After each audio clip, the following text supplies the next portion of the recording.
जय माता दी। पितृदोष से पूर्व ये समझना आवश्यक है कि इसका प्रभाव हमारे ऊपर कैसे पड़ता है। कोई भी जीव जब पृथ्वी पर जन्म लेता है तो उसका एक बाहरी ऑरा बनता है जिससे पूर्वजों की ऊर्जा संचित रहती है और ये ऊर्जा हमें सकारात्मक प्रदान करके नकारात्मक को समाप्त करती है तथा यही ऊर्जा है जो हमें अलौकिक शक्तियों से अवगत कराती है और उनकी कृपा को प्रदान करती है।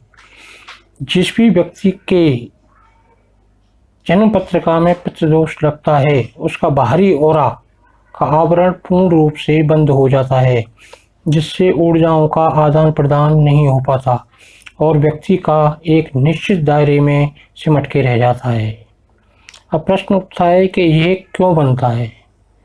पूर्व जन्म में हमारे द्वारा माता पिता के साथ किए गए अनैतिक कर्मों के कारण यह उत्पन्न होता है जिसमें हमने या तो माता पिता को मृत्यु तुल्य कष्ट दिया है या उनकी अपने स्वार्थ के लिए मृत्यु की है या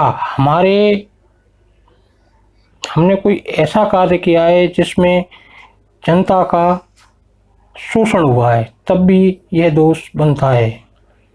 इसे कैसे देखते हैं। जन्म पत्रिका में सूर्य या चंद्र के साथ शनि या राहु की युति से इसको देखा जा सकता है। जैसे एक ही घर में सूर्य के साथ शनि या राहु हों या चंद्र के साथ शनि व राहु हों। दूसरी अवस्था यह भी है कि लगन से 9वें भाव में अगर सूर्य बैठा हुआ है तब भी यह पितृदोष ही कहलाएगा। अब पितृदोष के लक्षण क्या होते हैं।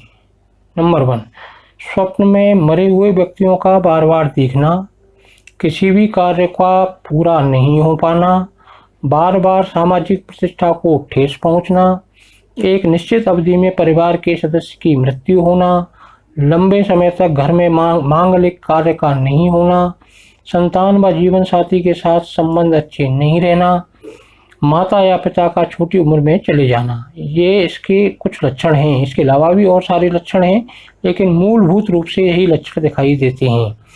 अब इस पितृदोष की अवधि क्या रहती है।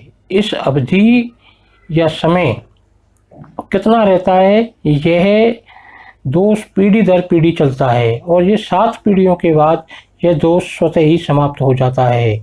जिस व्यक्ति को जन्म पत्रिका में पितृदोष होता है उसके पिता की कुंडली में भी यह दोष अवश्य पाया जाएगा। संभवतः हो सकता है कि संतान की कुंडली में भी यह दोष पाया जाए। इस जीवन में यह दोष 48 वर्ष तक प्रभावी रहता है, उसके बाद उसके प्रभाव कम होने लगते हैं तथा ये प्रभाव संतान पर दिखाई देने लगते हैं। क्योंकि यह दोष 48 वर्ष तक ज़्यादा प्रभावी रहता है, जैसा मैंने पूर्व में बताया कि बाहरी ऑरा पूर्ण रूप से बंद हो जाता है तथा हम जब भी कोई उपाय करते हैं तो वह ऑरा खुल जाता है और खुलने के बाद वह पुनः धीरे धीरे बंद हो जाता है। अब इसके उपायों पर हम ध्यान देते हैं। सबसे जो मुख्य रूप से उसका उपाय है कि अपने पूर्वजों की जो भी तस्वीर, घर में शिवलिंग की स्थापना करें तथा प्रतिदिन जल व दूध से उसका अभिषेक करें। नंबर 3, हर सावन के महीने में एक पीपल का पेड़ लगाएं और ये आश्वस्त करें कि वो निरंतर विकसित हो रहा है। नंबर 4, सूर्य को काले तिल व चावल डालकर प्रतिदिन जल चढ़ावें। नंबर 5, हर वर्ष जो वृद्धाश्रम होते हैं उसमें कुछ ना कुछ दान अवश्य करें। नंबर 6, प्रत्येक अमावस्या को थोड़ी सी खीर बनाकर पक्षियों को खिलाएं।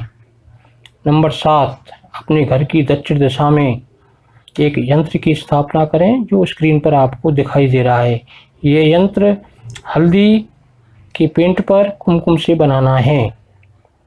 नंबर 8, 48 वर्ष जब आप हो जाएं, 48 वर्ष की आयु आपकी पूरी हो जाए तो घर में पितरों का आह्वान करके रुद्राभिषेक करावें जिससे ये दोष आगे आपकी संतानों पर प्रभावी ना हो और ये दोष इसी जन्म में समाप्त हो जाए।